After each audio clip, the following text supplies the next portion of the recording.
Electric bill বেশি বেশি আসার দিন শেষ। নমস্কার, আজকে একটা খুব গুরুত্বপূর্ণ বিষয় নিয়ে আপনাদের সঙ্গে কথা বলবো। আচ্ছা, আপনাদের প্রত্যেকেরই বাড়ি, আমাদের সবারই বাড়িতে মিটার রয়েছে, ইলেকট্রিসিটি যে মিটার রয়েছে। এবার প্রত্যেকেরই সঙ্গে একটা ঘটনা হয়তো ঘটে থাকে প্রায়, যে মিটার প্রতি মাসে বিল বেশি আসছে। হ্যাঁ, কেন আসছে এটা তো আমরা বুঝতেই পারি না, আর আমরা এই বিষয়ে অত মাথাও মারি না যে কি হবে না হবে, কেন আসছে অত আমরা দেখি না। হয়তো প্রথমে এলে একটু করি, তারপরে আর কিছু দেখি না। কিন্তু অ্যাকচুয়ালি এই মিটারটা বিল কেন বেশি আসছে, এর তো নিশ্চয়ই কোনো কারণ আছে, নিশ্চয়ই বেশি ইউনিট পড়ছে, সেই কারণেই বেশি বিল আসছে। ওরা তো আর বেশি করে দেয় না, এটা তো কোনো নয়। এবার আমার দেখতে হবে যে আমি এতটা ইলেকট্রিক পড়াচ্ছি না, অথচ এত বিল কেন আসছে, এত ইউনিট বেশি কেন পড়ছে। তো সেহেতু আপনার মিটারটা হয়তো খারাপ থাকতে পারে। ঠিক আছে, এবার যে বিলটা দিতে এলো তাকে আবার জিজ্ঞাসা করবেন যে কত ইউনিট হলো। হ্যাঁ, তখন সে তো বলবে যে এত ইউনিট হলো, তখন জিজ্ঞাসা করতে পারেন যে ভাই আমার কি সম্ভব, এত ইউনিট কি পড়া সম্ভব, আমার তো এই সামান্য কিছু ব্যবহার হয়। তখন সে বলবে হয়তো যে মিটারটা খারাপ আছে বা কিছু, সে একটু বলবে, বলে এখানে মিটারে শো হবে, খারাপ যেটা হয় মিটারে শো হবে, আর যে বিল দিতে সে দাগও দিয়ে দেবে। তো কি করতে হবে, তখনই ওই মিটারের বিলটা জেরক্স করতে হবে। জেরক্স করে একটা দরখাস্ত লিখতে হবে। দেখুন এই দরখাস্তটা এখানে লেখা আছে, দেখুন মাননীয় স্টেশন ম্যানেজার, সেখানে আপনার যে এটা আছে সেটা দেবে, যে WBSECDCL, এই বিলটা এখানে দেখে এই যে দরখাস্তটা লিখতে পারেন আপনার মতো করে লিখে, আর ওখানে জমা দিয়ে আসতে হবে বিডিও অফিসে বা যেখানে ইলেকট্রিক অফিসে জমা দিয়ে আসতে হবে।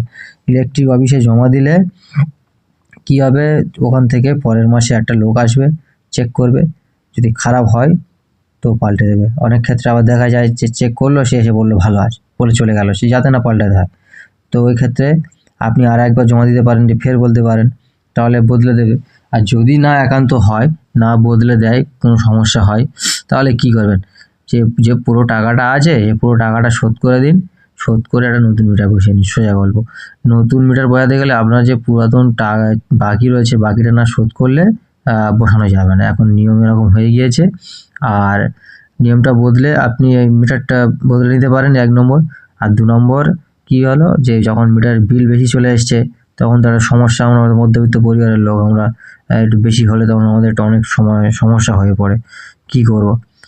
যেমন আমাদের ক্ষেত্রে হয় যেটা, সেটা তখন কি করতে হবে, যে দেখছেন মিটারটা খারাপ, বেশি বেশি বিল আসছে, আপনার বিল গায়ে পড়ে গেছে, সোজা গল্প মিটারটা বন্ধ করে দিন, দিয়ে পাশ থেকে লাইন জুড়ে চালান।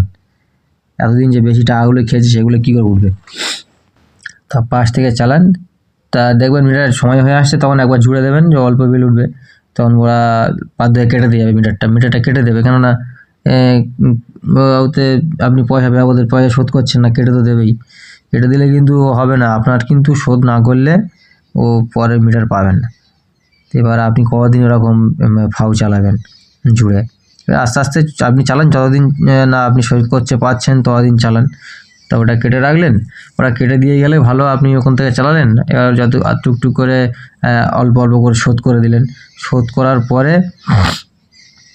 এবার নতুন মিটার আবেদন করলে আপনার সমস্যার সমাধান হয়ে যাবে। হ্যাঁ, আর এই কেমনভাবে আপনি যে এটা করতে পারবেন, এই দরখাস্তটা লিখবেন, দেখুন কত সুন্দরভাবে এটা লেখা। আমি আজকে আমার সঙ্গে এরকম হয়েছে, আজকেই আমাদের মিটারের বিল চলে এসছে 382 ইউনিট। বলুন তো এই ঠান্ডার সময় বেশি কি চলে, 382 ইউনিট, দুটো ঘরে দুটো ল্যাম্প চলে, বাইরে একটা ল্যাম্প জ্বলে, এই সামনে ল্যাম্প, এই 4টে ল্যাম্প হয়তো জ্বলে, তাও সবসময় জ্বলে না, রাত্রে। হ্যাঁ, এরকম পরিস্থিতি। তো আমি কী করলাম, আজকে গিয়ে ওই দরখাস্ত লিখে আর মিটারের বিলটা একটা জেরক্স করে আর জমা দিয়ে এলাম, দিয়ে সামনে মাসে পাল্টাবো।